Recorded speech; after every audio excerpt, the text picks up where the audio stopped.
but what other impact is centralization and AI having on property management staffing, on operations? And do you think we'll get to a point where it really does impact the headcounts more significantly?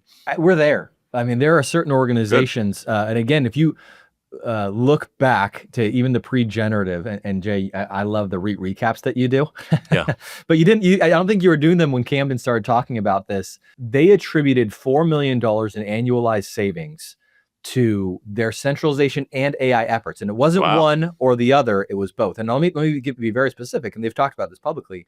The way that they did that, they do not have assistant community managers. Period, full stop. Essex, another funnel customer, does not have leasing offices. Both of those organizations started with centralization. And then and let's just use the assistant community manager example, right? Who does a lot of administrative tasks. When you take that and you aggregate the roles, so rather than having 200 individual ACMs, you aggregate it and say even if you start at 150, right? You're not completely eliminating the role, you're bringing them into a centralized shared services role. As you begin to leverage AI, so one of the examples I'll give is our new voice AI product can handle 70% of calls without human involvement. And this is, kind of in terms of hype, I'll do my turn to do some of the hype here. Yeah. The metric that we measure is called a containment rate.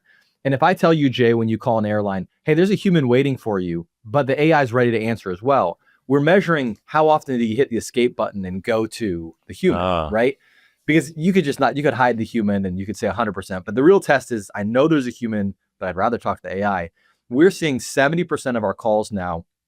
I know there's a human I could go talk to, but I would rather schedule my tour, ask about the pet policy, check on the status of my work order.